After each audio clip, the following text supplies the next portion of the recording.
ನಮಸ್ಕಾರ ಎಲ್ಲ ರೈತ ಬಾಂಧವರಿಗೂ. ನಾನು ಭಾರತ್ ಸೆಟೀಸ್ ಅಗ್ರಿಸೈನ್ಸ್ ಲಿಮಿಟೆಡ್ ಕಂಪ್ನಿಯಿಂದ ನನ್ನ ಹೆಸರು ಶಿವನಗೌಡ ಪಾಟೀಲ್. ಇವತ್ತು ಮೆಣಸಿನಕಾಯಿ ಬೆಳೆಗಳಲ್ಲಿ ಬರುವ ಥ್ರಿಪ್ಸ್ ಹಾಗೂ ಮೈಟ್ಸ್ ಏನು ಬರುತ್ತೆ ಅದಕ್ಕೆ ನಮ್ಮ ಕಂಪ್ನಿಯ ಔಷಧ ಯಾವುದಿದೆ ಅಂತ ನಿಮಗೆ ತಿಳಿಸ್ಕೊಡ್ತಾ ಇದ್ದೀನಿ.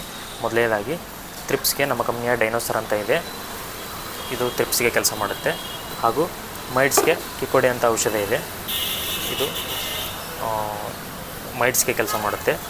ಇವಾಗ ನೀವು ಕೆಲವರಿಗೆ ಗೊತ್ತಾಗಲ್ಲ, ರೈತರಿಗೆ ಥ್ರಿಪ್ಸ್ ರೀತಿ ಯಾವ ಹಾನಿ ಆಗುತ್ತೆ, ಮೈಟ್ಸಿಂದ ಯಾವ ರೀತಿ ಎಲೆಗಳು ಕಾಣ್ತವೆ ಅಂತ. ಥ್ರಿಪ್ಸ್ ಏನು ದಾಳಿ ಮಾಡಿದಾಗ ಮೆಣಸಿನಕಾಯಿ ಬೆಳೆಗಳಲ್ಲಿ ಅಪೋರ್ಡ್ ಡೈರೆಕ್ಷನ್ ನಿಮಗೆ ಫೋಟೋದಲ್ಲಿ ತೋರಿಸ್ತೀನಿ ನೋಡಿ. ಅಪೋರ್ಡ್ ಡೈರೆಕ್ಷನ್ ಅಂದರೆ ಮೇಲ್ಗಡೆ ಮುಟ್ರೆ ಆಗಿರ್ತವೆ.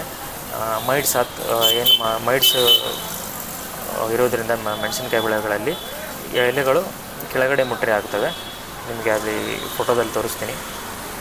ಕೆಲವರು ಇವಾಗ ಮುಟ್ರಿ ಅಂದ ತಕ್ಷಣ ಥ್ರಿಪ್ಸಿಗೆ ಜಾಸ್ತಿ ಸ್ಪ್ರೇ ಮಾಡೋದು, ಮೈಟ್ಸ್ನ ನೆಗ್ಲೆಕ್ಟ್ ಮಾಡ್ತಾರೆ. ಆ ಮೈಟ್ಸು ಕಣ್ಣಿಗೆ ಅಷ್ಟು ಸುಲಭವಾಗಿ ಕಾಣಲ್ಲ, ಅದು ಜೇಡರ ಜಾತಿಯ ಕೆಂಪು ನುಸಿಗಳು ಇರ್ತವೆ. ನೀವು ಆ ಡೌನ್ಲೋಡ್ ಕರ್ಲಿಂಗ್ ಅಂದರೆ ಕೆಳಗಡೆ ಎಲೆ ಮುಟ್ರಿ ಆದಾಗ ನಿಮಗೆ ಅದು ಅದರಲ್ಲಿ ಮೈಟ್ಸ್ ಇದೆ ಅಂತ ಅರ್ಥ.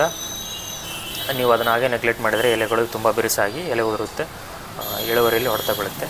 ನೀವು ನಮ್ಮ ಕಂಪ್ನಿಯ ಈ ಕಿಕೋಡೆನ ಮೈಟ್ಸ್ಗೆ ಬಳಸೋದ್ರಿಂದ ಉತ್ತಮ ರೀತಿಯಲ್ಲಿ ಆ ಮೈಟ್ಸ್ನ ಮೊಟ್ಟೆಗಳು, ಮೈಟ್ಸು, ಲಾರ್ವಾ, ವಯಸ್ಕ ಎಲ್ಲ ರೀತಿಯಲ್ಲಿ ಅದರ ಮೊಟ್ಟೆ, ಅದರ ಮೈಟ್ ಸಂತತಿನೇ ನಾಶ ಆಗುತ್ತೆ ಈ ಕಿಕೋಡೆ ಸ್ಪ್ರೇ ಮಾಡೋದ್ರಿಂದ. ಆಮೇಲೆ ಇದು ವೇಪರ್ ಆ್ಯಕ್ಷನ್ ಹೊಂದಿದೆ. ವೇಪರ್ ಆ್ಯಕ್ಷನ್ ಅಂದರೆ ಇದು ಘಾಟು ವಾಸನೆಯಿಂದ ಆ ಮೈಟ್ಸ್ ಎಲ್ಲೆಡೆಗಿರಲಿ ಹೊರಗಡೆ ಬಂದು ಸಾಯುತ್ತೆ. ಈ ಡೈನೋಸರ್ ಹಾಗೂ ಈ ಕಿಕೋಡೆ ಎರಡು ಸಂಯೋಜನೆ ಮಾಡಿ ಸ್ಪ್ರೇ ಮಾಡೋದ್ರಿಂದ ಥ್ರಿಪ್ಸ್ ಹಾಗೂ ಮೈಟ್ಸ್ನ ಹತೋಟಿ ಮಾಡ್ಬೋದು. ತದನಂತರ ನೀವು ಅದರಲ್ಲಿ ನಾವು ಜಾಸ್ತಿ ಆಗಿಬಿಟ್ಟಿದೆ ರೋಗ ಅಂದರೆ ಬೇವಿನ ಎಣ್ಣೆ, ನಮ್ಮ ಕಂಪ್ನಿಯ ಜಪಾನಿಯೋ ಅಂತ ಇದೆ, ಇದನ್ನು ಬೇಕಾದರೆ ಒಂದು ಕ್ಯಾನಿಗೆ 25 ml ಹಾಕಿ ಮೇಲೆ ಸ್ಪ್ರೇ ಮಾಡ್ಬೋದು. ಇದು ಬೇವಿನ ಎಣ್ಣೆ ಹಾಕೋ ಉದ್ದೇಶ ಏನಂದರೆ ಅದು ಎಲ್ಲ ರೀತಿಯ ಬ್ರಾಡ್ ಸ್ಪೆಕ್ಟ್ರಮ್ ಆಗಿದೆ. ಬೇವಿನ ಎಣ್ಣೆ ಬ್ರಾಡ್ ಸ್ಪೆಕ್ಟ್ರಮ್ ಅಂದರೆ ಎಲ್ಲ ರೀತಿಯ ವಿಶಾಲ ರೀತಿಯಲ್ಲಿ ಪೆಸ್ಟ್ ಅಂದರೆ ಕೀಟನ ನಿರ್ವಹಿಸುತ್ತೆ. ರಸ ಇರುವ ಕೀಟಗಳು ಅಥವಾ ಎಲೆ ತಿನ್ನೋ ಕೀಟಗಳನ್ನು ನಮ್ಮ ಕಂಪ್ನಿಯ ಜಪಾನಿಯೋ ಅಂದರೆ ಬೇವಿನ ಎಣ್ಣೆ 10,000 ppm ಬೇವಿನ ಎಣ್ಣೆ ಕಂಟ್ರೋಲ್ ಮಾಡುತ್ತೆ.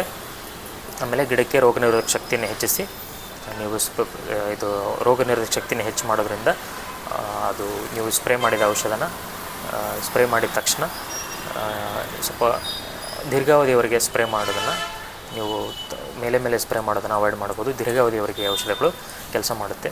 ಮತ್ತು ನಿಮಗೆ ಯಾವುದೇ ಮೆಣಸಿನಕಾಯಿ ಬೆಳೆಗಳಲ್ಲಿ ಮುಟ್ರಿ ರೋಗದ್ದು ಏನಾದರೂ ತೊಂದರೆಗಳಿದ್ದರೆ ಡಿಸ್ಕ್ರಿಪ್ಷನಲ್ಲಿ ನನ್ನ ನಂಬರ್ನ ಆ್ಯಡ್ ಮಾಡಿರ್ತೀನಿ, ನನ್ನ ಕಾಂಟ್ಯಾಕ್ಟ್ ಮಾಡ್ಬೋದು.